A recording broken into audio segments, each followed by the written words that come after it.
ಕಂಗ್ರಾಟ್ಸು. ಯಾಕೆಂದರೆ ಕಾಟೇರ ಒಂದು big success ಕೂಡ ಕಂಡಿದೆ. ನೀವು ಮೊನ್ನೆ ಸಕ್ಸಸ್ ಮೀಟಲ್ಲಿ ಕೂಡ ಮಾತಾಡಿದ್ರಿ, ಅದ್ರ ಬಗ್ಗೆ ನೀವೇನು ಹೇಳ್ತೀರಾ ಸರ್ ಸಕ್ಸಸ್ ಬಗ್ಗೆ? ಎಲ್ಲರಿಗೂ ನಮಸ್ಕಾರ. ನಾವು ಹೈದರಾಬಾದ್ ಕರ್ನಾಟಕ, ಕಲ್ಯಾಣ ಕರ್ನಾಟಕ ಕಾಟೇರ ಡಿಸ್ಟ್ರಿಬ್ಯೂಷನ್ ಮಾಡಿದ್ದೀವಿ. ತುಂಬ ಖುಷಿ ಆಗ್ತಾ ಇದೆ. 100% ನಾನು ಹೇಳೋದೇನಂತಂದರೆ ಇಲ್ಲಿವರೆಗೂ ಮಾಡಿರುವಂಥ highest collection Darshan sir cinema ಇದು ಓಪನಿಂಗ್ ಬಂದಿದೆ. ಇದು 5 days, ಇವತ್ತಿಗೆ ನಾವು 6 days ಆಯಿತು. ಶುಕ್ರವಾರ ಇಂದ ಶುರುವಾಗಿ ಇವತ್ತು ಬುಧವಾರದಲ್ಲಿದ್ದೀವಿ. ಬುಧವಾರ ಇವಾಗ ಫಸ್ಟ್ ಶೋ ಮುಗಿಸಿದ್ದೀವಿ. ನನ್ನ ಪ್ರಕಾರ ತುಂಬ ಒಂದು ಒಳ್ಳೆಯ ದೊಡ್ಡ ಕಲೆಕ್ಷನ್ ಸಿನಿಮಾ ಮೂಲಕ ಬಂದಿದೆ. ನಾವೇನು ರಾಕ್ಲಿ ಸರ್ಗೆ ಅಮೌಂಟ್ ಕೊಟ್ಟಿದ್ವಿ ಅದು ಫಸ್ಟ್ ವೀಕಲ್ಲೇ ನಾವು ಕವರ್ ಆಗುತ್ತೆ ಅಂತ ಹೇಳಿದ್ರೆ ಡೆಫಿನೆಟಾಗಿ ಫಸ್ಟ್ ವೀಕಲ್ಲೇ ನಮಗೆ ರಾಕ್ಲಿ ಸರ್ ಕೊಟ್ಟಿರೋ ಅಮೌಂಟ್ ಕವರ್ ಆಗುತ್ತೆ. ನೆಕ್ಸ್ಟ್ ವೀಕಿಂದ ನಾವು ಲಾಭದ ಕಡೆ ಮಾಡ್ತೀವಿ. ಸರ್ ಈ ವೀಕ್ ಹೇಗಿದೆ ಸರ್? ಅಂದರೆ ಇವತ್ತು ಹೇಗಿದೆ? ಇವತ್ತಿನ ದಿನ ಮ್ಯಾಟ್ನಿ ಶೋ ತುಂಬ ಚೆನ್ನಾಗಿದೆ. ಒಂದು 80% 85% ಇದೆ. ತುಂಬ ಊರುಗಳಲ್ಲಿ ಗುಲ್ಬರ್ಗ ಇರ್ಬೋದು, ಶಾಪುರ್ ಇರ್ಬೋದು, ಅದಾದಮೇಲೆ ರಾಯಚೂರು ಇರ್ಬೋದು, ಇದರಲ್ಲಿ ಮಲ್ಟಿಪ್ಲೆಕ್ಸ್ಗಳಲ್ಲಿ ಇರ್ಬೋದು, ಸಿಂಗಲ್ ಥಿಯೇಟರ್ಗಳಲ್ಲಿ ಇರ್ಬೋದು. ನಾವು ತುಂಬ ಊರುಗಳಲ್ಲಿ ಗಂಗಾವತಿ ಇರ್ಬೋದು, ಶಾಪುರ್ ಇರ್ಬೋದು, ಈ ಕಡೆ ಎಲ್ಲ ಡಬಲ್ ಥಿಯೇಟರ್ ಹಾಕಿದ್ವಿ. ಡಬಲ್ ಥಿಯೇಟರ್ ಹಾಕಿದ್ರೂ 75% 80% ಇವತ್ತು ಬುಧವಾರ ಮ್ಯಾಟ್ನಿ ಶೋ ಇದೆ. ಅಂದರೆ ನೀವು ಫಸ್ಟ್ ಡೇ ಯಾವ ಲೆವೆಲ್ಗೆ ಇತ್ತು ಅಂತ ನೀವೇ ಅರ್ಥ ಮಾಡ್ಕೊಳ್ಳಿ. ಸರ್ ಇದುವರೆಗೂ ಗುರು ದೇಶಪಾಂಡೆ ಅವರು ಲಾಭದಲ್ಲಿದ್ದಾರಾ, ಹೇಗಿದ್ದಾರೆ ಇವಾಗ ಈ ವೀಕ್? ಇವತ್ತು ನಾಳೆ ದಾಟಿದರೆ ನಾನು ಡೆಫಿನೆಟಾಗಿ ಕೊಟ್ಟಿರೋ ಅಮೌಂಟು ರಿಕವರಿ ಆಗ್ತದೆ. ನೆಕ್ಸ್ಟ್ ವೀಕಿಂದ ಲಾಭದಲ್ಲಿರ್ತದೆ. ಸರ್ ನಿನ್ನೆ ಒಂದು ಮಹೇಶ್ ಸರ್ ಒಂದು ಪೋಸ್ಟ್ ಕಳಿಸಿದ್ರು. ಇವತ್ತಿಗೆ ಟಿಕೆಟ್ ಬಂದು 4,62,000 ಟಿಕೆಟ್ ನಿನ್ನೆ ಸೋಲ್ಡ್ ಆಗಿದೆ. ಆದರೆ ಬುಕ್ ಮೈ ಶೋ ಅಲ್ಲಿ ಬಂದು 44,000 ತೋರಿಸಿದೆ ಸರ್ ಬರ್ 24 hours. ಯಾಕೆ, ಯಾವ ಥರ ಅದು? ಅಂದರೆ ನಾನೇನು ಹೇಳ್ತೀನಿ ಅಂತಂದರೆ, ಇವತ್ತು ಸಿಂಗಲ್ ಥಿಯೇಟರ್ಗಳಲ್ಲಿ ಬೆಂಗಳೂರಲ್ಲಿ, ಮೈಸೂರಲ್ಲಿ ಮಾತ್ರ ನಿಮಗೆ ಬುಕ್ ಮೈ ಶೋನ ಬುಕ್ ಮಾಡಿ ಹೋಗೋದು ಹೊರತು ಇನ್ನು ಮಿಕ್ಕಿದ್ದೆಲ್ಲ ಊರುಗಳಲ್ಲೂ ಡೈರೆಕ್ಟಾಗಿ ಟಿಕೆಟನ್ನು ತೊಗೊಂಡು ಹೋಗೋದು. ಅದನ್ನು ಅರ್ಥ ಮಾಡ್ಕೋಬೇಕು ನಾವು ಫಸ್ಟು. ನಾನು ಒಂದು ಏರಿಯಾ ಮಾಡಿದ್ದೀನಿ. ಒಂದು ಏರಿಯಾದಲ್ಲಿ 5 ಡಿಸ್ಟಿಕ್ ಬರುತ್ತೆ: ರಾಯಚೂರು, ಗುಲ್ಬರ್ಗ, ಬೀದರು, ಕೊಪ್ಪಳ, ಆಮೇಲೆ ಯಾದಗಿರಿ. 5 ಡಿಸ್ಟಿಕ್ ಬರುತ್ತೆ. 5 ಡಿಸ್ಟಿಕಲ್ಲಿ 26 ಸೆಂಟರ್ಸ್ ಬರುತ್ತೆ. 26 ಸೆಂಟರ್ಸಲ್ಲಿ ಗುಲ್ಬರ್ಗ, ರಾಯಚೂರು, ಅದಾದಮೇಲೆ ಬೀದರ್, ಈ 3 ಕಡೆ ಮಾತ್ರ ಮಲ್ಟಿಪ್ಲೆಕ್ಸ್ ಇದೆ. ಅಲ್ಲಿ ಮಾತ್ರ ಬುಕ್ ಮೈ ಶೋ ಅಲ್ಲಿ ಟಿಕೆಟ್ ತೊಗೊಂಡು ಹೋಗ್ತಾರೆ. ಇನ್ನು ಮಿಕ್ಕಿದ್ದು ಎಲ್ಲ ಕಡೆ ಬೈ ಹ್ಯಾಂಡ್ ಟಿಕೆಟ್ ತೊಗೊಂಡು ಹೋಗೋದು. ಅದರಿಂದ ನೋಡಿ, 26 ಸೆಂಟ್ರಲ್ಲಿ 3 ಮಲ್ಟಿಪ್ಲೆಕ್ಸ್, 3 ಕಡೆ ಮಲ್ಟಿಪ್ಲೆಕ್ಸ್ನ ಬಿಟ್ಟರೆ ಇನ್ನು ಮಿಕ್ಕಿದ್ದು 22 ಸೆಂಟ್ರಲ್ಲೂ ಬೈ ಹ್ಯಾಂಡ್ ಟಿಕೆಟ್ ತೊಗೊಂಡೇ ಹೋಗೋದು. ಅದರಿಂದ ಬೈ ಹ್ಯಾಂಡ್ ಟಿಕೆಟ್ ತೊಗೊಂಡು ಹೋಗೋರ ಸಂಖ್ಯೆನೇ ತುಂಬ ಜಾಸ್ತಿ ಇದೆ. ಅದರಿಂದ ಬುಕ್ ಮೈ ಶೋ ಅಲ್ಲಿ ಬೆಂಗಳೂರು ಮೆಟ್ರೋ ಸಿಟಿಗಳಲ್ಲಿ ಮಾತ್ರ ಬುಕ್ ಮೈ ಶೋ ಬುಕ್ ಮಾಡ್ತಾರೆ. ಇನ್ನು ಮಿಕ್ಕಿದ ಡಿಸ್ಟಿಕ್ ಲೆವೆಲಲ್ಲಿ, ಹೋಬಳಿ ಲೆವೆಲಲ್ಲಿ, ತಾಲೂಕು ಲೆವೆಲಲ್ಲಿ ಬೈ ಹ್ಯಾಂಡ್ ಟಿಕೆಟ್ ತೊಗೊಂಡೋಗೋರೆ ಜಾಸ್ತಿ ಜನ ಇರ್ತಾರೆ. ಅದರಿಂದ 100% 4 ಲಕ್ಷ ಟಿಕೆಟ್ಸ್ ಸೇಲ್ ಆಗಿರೋದು 100%.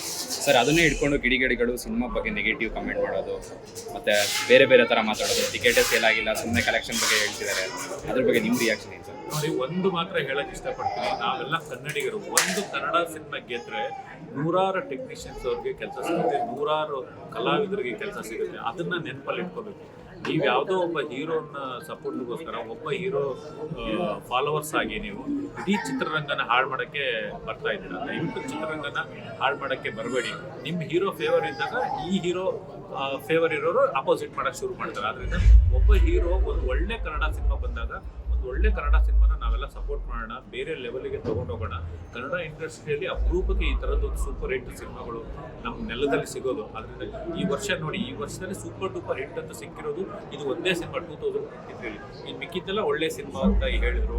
ಸ್ವಲ್ಪ ಕಲೆಕ್ಷನ್ ಡೌನ್ ಅಂತ ಹೇಳಿದರು, ಆವ್ರೇಜ್ ಸಿನಿಮಾ ಅಂತ ಹೇಳಿದ್ರು. ಇದು ಒಂದು ಸೂಪರ್ ಹಿಟ್ ಸಿನಿಮಾ ಸಿಕ್ಕಿದೆ. ಈ ಥರ ಸೂಪರ್ ಹಿಟ್ ಸಿನಿಮಾ ಸಿಕ್ಕಾಗ ನೆಗೆಟಿವ್ ಮಾಡ್ತಾ ಹೋದರೆ ಕನ್ನಡ ಇಂಡಸ್ಟ್ರಿ ಇನ್ನೂ ಡೌನ್ ಫಾಲ್ಸ್ಗೆ ಹೋಗುತ್ತೆ. ಆ ಪಕ್ಕದ ಕೇರಳ ಇಂಡಸ್ಟ್ರಿಯಲ್ಲಿ ತೊಗೊಳ್ಳಿ, 60% 70% ಅವರು OTTಗಳಿಗೆ ಸಿನಿಮಾನ ಸೇಲ್ ಮಾಡ್ತಾರೆ, ಆಮೇಲೆ ಥಿಯೇಟ್ರಲ್ಲಿ ಸಿನಿಮಾನ ಹಿಟ್ ಮಾಡ್ಕೊಳ್ತಾರೆ. ಇವತ್ತು ನೀವು ಪಕ್ಕದ ತಮಿಳ್ನಾಡಲ್ಲಿ ತೊಗೊಳ್ಳಿ, ತಮಿಳ್ನಾಡಲ್ಲಿ ಮಿನಿಮಮ್ 10ರಿಂದ 12 ಸಿನಿಮಾ ಸಕ್ಸಸ್ಫುಲ್ ಫಿಲಮ್ಸ್ ಇದ್ದಾವೆ. ಅಲ್ಲಿ ವಿಜಯ್ದು 2 ಸಿನಿಮಾ ಬಂತು, ಆಮೇಲೆ ಜೈಲರ್ ಬಂತು, ಇದಾದಮೇಲೆ ಅಜಿತ್ದೊಂದು ಕುನಿವು ಸಿನಿಮಾ ಬಂತು. ಈ ಥರದ್ದು ಅಲ್ಲಿ ಒಂದು 7ರಿಂದ 8 ಸಿನಿಮಾ ಸ್ಟಾರ್ಗಳದ್ದು ಸೂಪರ್ ಹಿಟ್ ಸಿನಿಮಾಗಳು ಈ ವರ್ಷ ಸಿಕ್ಕಿದೆ. ನಮಗೆ ಸಿಕ್ಕಿರೋದು ಇದು ಒಂದೇ ಸಿನಿಮಾ ಸೂಪರ್ ಹಿಟ್ ಸಿಕ್ಕಿರೋದು ಈ ವರ್ಷ. ಅದರಿಂದ ಸಿಕ್ಕಿರೋ ಸಿನಿಮಾನ ಇನ್ನೂ ಸೆಲೆಬ್ರೇಟ್ ಮಾಡಿ, ಇನ್ನೂ ದೊಡ್ಡದಾಗಿದೆ ಅಂತ ಪಕ್ಕದ ರಾಜ್ಗಳವ್ರಿಗೆ, ಪಕ್ಕದ ಆಡಿಯನ್ಸ್ ಅವರಿಗೆ ಈ ಸಿನಿಮಾನ ನಾವು ದೊಡ್ಡದಾಗಿ ಹಿಟ್ ಆಗಿದೆ ಅಂತ ಹೇಳಕ್ಕೆ ಸಿಕ್ಕಿರೋ ಅವಕಾಶ ಒಂದು ಒಬ್ಬ ಹೀರೋ ಫೇವರ್ಗೋಸ್ಕರ ದಯವಿಟ್ಟು ಇದನ್ನು ನೆಗೆಟಿವ್ ಮಾಡಬೇಡಿ. 100% ಏನು ಕಲೆಕ್ಷನ್ ಇದೆ ಅದನ್ನು ಓಪನ್ ಆಗಿ ರಾಕ್ಲೈನ್ಸ್ ಅಲ್ಲಿ ಈ ವೀಕ್ ಎಂಡ್ ಅನ್ನೋಷ್ಟರಲ್ಲಿ ನಿಮಗೆ ಗ್ಯಾರಂಟಿ ಹೇಳ್ತಾರೆ ಅನ್ಸುತ್ತೆ. ಸರ್, ಗುರುದೇಶ್ ಪಾಂಡೆ ಅವರು ಡಿಸ್ಟ್ರಿಬ್ಯೂಟರ್ ಅಲ್ಲದೆ ಚಿತ್ರರಂಗದಲ್ಲಿ ನಿರ್ಮಾಪಕರಾಗಿ ನಿರ್ದೇಶಕರಾಗಿ ಗುರುತಿಸ್ಕೊಂಡಿರುತ್ತಾರೆ. ನೀವು ಹೇಳ್ತಾ ಇದ್ರಿ ಸರ್, ನಾಯಕ ನಟನ ಫೇವರ್ ಆಗಿ ಅಂತಿದೆ. ಸ್ವಲ್ಪ ಚಿತ್ರರಂಗದ ವ್ಯಕ್ತಿಯಾಗಿ ನಾನು ನಿಮಗೆ ಕೇಳುವಂಥದ್ದು, ನಿಜವಾಗ್ಲೂ ಅನ್ಸುತ್ತೆ ಸರ್ ಒಬ್ಬ ನಾಯಕ ನಟನ ಅಭಿಮಾನಿಗಳು ಈ ತರ ಮಾಡ್ತಾರೆ ಅಂತ ಹೇಳಿ? ಯಾಕೆಂದ್ರೆ ಬೇರೆ ಸ್ಟಾರ್ಗಳ ಹೆಸರನ್ನ ಹೇಳ್ಕೊಂಡು ಕೆಲಸಕ್ಕೆ ಬಾರದೇ ಇರೋ ಅಥವಾ ಇಂಡಸ್ಟ್ರಿಗೆ ಸಂಬಂಧ ಬರ್ದೇ ಇರೋರು ಮಜಾ ನೋಡೋದಕ್ಕೆ ಈ ರೀತಿ ಮಾಡ್ತಿರ್ಬೋದು ಅಂತ ನಿಮ್ಗೆ ಅನ್ಸಲ್ಲ? ಇಲ್ಲ, ಇರ್ತಾರೆ ನೋಡಿ. ಇವಾಗ ನೋಡಿ, ನಾವು ಯಾವುದೋ ಒಂದು ಇಂಟರ್ವ್ಯೂ ಕೊಟ್ರೆ ಕೆಳಗಡೆಗೆ ರಿಮೇಕ್ ಡೈರೆಕ್ಟ್ರು ಅಂತ ಎಲ್ಲರೂ ಆಗ್ತಾರೆ. ಅಂದರೆ ಒಂದು 3 ಜನ 4 ಜನ ಒಂದು 100 ಕಮೆಂಟ್ಸ್ ಇತ್ತಂತಂದ್ರೆ ಅದರಲ್ಲಿ ನಾನು ಹೇಳೋದು, ನಾನು ಮಾಡಿರೋದು 10 ಸಿನಿಮಾದಲ್ಲಿ ಒಂದು 5 ಸಿನಿಮಾ ರಿಮೇಕ್ ಸಿನಿಮಾ ಮಾಡಿದ್ದೀನಿ. ಅಂದರೆ ನನ್ನ ಓನ್ ಪ್ರೊಡಕ್ಷನಲ್ಲಿ 3 ಸಿನಿಮಾ, gentleman, Pentagon, love you Richchu, ಸೊಮೇಕ್ ಸಿನಿಮಾ ಮಾಡಿದೆ. ಯಾವುದಾದ್ರು ಸೊಮೇಕ್ ಸಿನಿಮಾನೋ ರಿಮೇಕ್ ಸಿನಿಮಾ ಸೋತಾಗ ಯಾವನಾದ್ರು ಒಬ್ಬ ನನ್ನ ಮಗ ಬರ್ತಾನ? ನನ್ನ ಮಗನೂ ಬರೋದಿಲ್ಲ. ಯಾವುದು ಬೆಸ್ಟ್ ಅಂತ ಅನ್ಸುತ್ತೆ, ಯಾವುದು ಕನ್ನಡ ಆಡಿಯನ್ಸ್ಗೆ ಹೇಳದೇ ಇರೋ ಕಥೆ ಇರುತ್ತೆ ಆ ಸಿನಿಮಾನ ಹೇಳ್ತೀವಿ. ಅಂದರೆ ಈ ಒಂದು ಕ್ಯಾಟಗರಿ ಜನ ಇರ್ತಾರೆ, ಅವ್ರು ನೀವು ಏನು ಮಾಡಿದ್ರು ಅವ್ರಿಗೆ ಸಮಾಧಾನ ಆಗೋದಿಲ್ಲ. ಏನು ಮಾಡಿದ್ರು ಅದರಲ್ಲಿ ಏನಾದರೂ ಒಂದು ತಪ್ಪು ಕಂಡು ಹಿಡಿಯೋಕ್ಕೆ ಅಂತಲೇ ಕೆಲವು ಸ್ಯಾಟಿಸ್ಟ್ಗಳು, ಕೆಲವು ನಾಲಾಯಕರು ಇರ್ತಾರೆ. ಅಂಥ ನಾಲಾಯಕರಿಗೆ ಏನು ಹೇಳೋದೇನಂತಂದರೆ, ಒಂದು ಕನ್ನಡ ಸಿನಿಮಾ ಸಿಕ್ಕಾಗ ನಾವೆಲ್ಲರೂ ಸೇರಿ ಸೆಲೆಬ್ರೇಟ್ ಮಾಡಬೇಕು ಹೊರತು ಅದನ್ನು ಕಲೆಕ್ಷನ್ ಕಮ್ಮಿ ಅಂತೆ, ಸುಳ್ಳು ಕಲೆಕ್ಷನ್ ಕೊಟ್ಟರಂತೆ ಈ ಥರದನ್ನು ಹೇಳೋದು ಬಿಟ್ಬಿಟ್ಟು ಸೂಪರ್ ಹಿಟ್ ಸಿನಿಮಾ. ನನ್ನ ಪ್ರಕಾರ ಒಂದು ತರುಣ್ ಸುಧೀರ್ ಅವರು ಅದ್ಭುತವಾದಂಥ ಒಬ್ಬ ಸ್ಟಾರ್ಗೆ ಏನನ್ನ ಕೊಡಬೇಕು ಅದನ್ನು ಅದ್ಭುತವಾದಂಥ ಒಂದು ಸಿನಿಮಾನ ಕೊಟ್ಟಿದ್ದಾರೆ. ಈ ಸಿನಿಮಾನ ನಾವು ತುಂಬ ಜೋರಾಗಿ ದೊಡ್ಡದಾಗಿ ಸೆಲೆಬ್ರೇಟ್ ಮಾಡಬೇಕು ಅನ್ನೋದೇ ನಾನು ಹೇಳ್ತೀನಿ. ಸರ್, ಗುರುದೇಶ್ ಪಾಂಡೆ ಅವರ ಪ್ರಕಾರ ಕನ್ನಡ ಚಿತ್ರರಂಗದಲ್ಲಿ ನಿಜವಾಗ್ಲೂ ಸ್ಟಾರ್ ವಾರ್ ಇದೆಯಾ?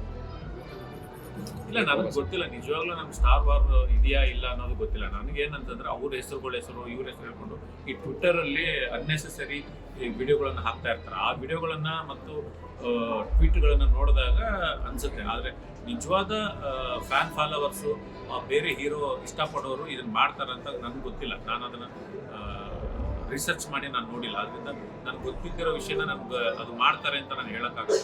ಆದರೆ ಅವ್ರ ಹೆಸರು ಹೇಳ್ಕೊಂಡು ಇನ್ಯಾರೋ ಮಾಡ್ತಾ ಇರ್ಬೋದು ಅಂತ ಅನಿಸ್ತಾ ಇದೆ ನನಗೆ. ಅಂತಹ ಫೇಕ್ ಫಾಲೋವರ್ಸ್ಗೆ ನಿರ್ದೇಶಕರಾಗಿ ನಿರ್ಮಾಪಕರಾಗಿ ಗುರುದೇಶ್ ಪಾಂಡೆ ಅವರು ಅದನ್ನು ಮಾಡಬೇಡಿಯಪ್ಪ ಅಂತ ಹೇಳ್ತಾ ಇದ್ದೀನಿ. ಅದನ್ನು ಮಾಡಬೇಡಿ, ದಯವಿಟ್ಟು ಮಾಡಬೇಡಿ. ಒಂದು ಒಳ್ಳೆ ಕನ್ನಡ ಸಿನಿಮಾ ಸಿಕ್ಕಾಗ ಆ ಸಿನಿಮಾನ ಸಪೋರ್ಟ್ ಮಾಡೋ ಕಲ್ಯಾಣ. ಆ ಸಿನಿಮಾನ ಇನ್ನೂ ಸ್ವಲ್ಪ ಒಳ್ಳೆ ಕಲೆಕ್ಷನ್ ಮೂಲಕ, ಯಾಕೆಂತಂದರೆ ನೋಡಿ, ನಾನೊಬ್ಬ ಡೈರೆಕ್ಟರ್ ಆಗಿ, ನಾನೊಬ್ಬ ಪ್ರೊಡ್ಯೂಸರ್ ಆಗಿ ಕಾಟೇರಿ ಸಿನಿಮಾನ ನಂಬಿ ಈ ಸಿನಿಮಾ ಡಿಸ್ಟ್ರಿಬ್ಯೂಷನ್ ತೊಗೊಂಡಿದ್ದೀನಿ. ಯಾಕೆ ತೊಗೊಂಡೆ? ಒಬ್ಬ ಡೈರೆಕ್ಟರ್ ಆಗಿ, ಒಬ್ಬ ಪ್ರೊಡ್ಯೂಸರ್ ಆಗಿ ಸಿನಿಮಾ ಚೆನ್ನಾಗಿರುತ್ತೆ ಅನ್ನೋ ಕಾನ್ಫಿಡೆಂಟಲ್ಲಿ ಈ ಸಿನಿಮಾನ ನಂಬಿ ನಾನು ತೊಗೊಂಡಿದ್ದೀನಿ. ಅದರಿಂದ ಈ ನಂಬಿಕೆ ನಿಜವಾಗಿಸ್ತು. ಅಂದರೆ ನಾನೇನು ಈ ಸಿನಿಮಾ ಮೇಲೆ ನಂಬಿಕೆ ಇಟ್ಟಿದ್ದೆ ಅದು ನಿಜವಾಗ್ಲೂ ವರ್ತ್ ಅಂತ ಅನ್ನಿಸ್ತು ಸಿನಿಮಾ ರಿಲೀಸ್ ಆದಮೇಲೆ. ಯಾಕೆಂದರೆ ಆ ಥರ ಒಂದು ರಿವ್ಯೂ ಬಂದಿದ್ದಾವೆ, ಆ ಥರ ಕಲೆಕ್ಷನ್ ಬಂದಿದೆ.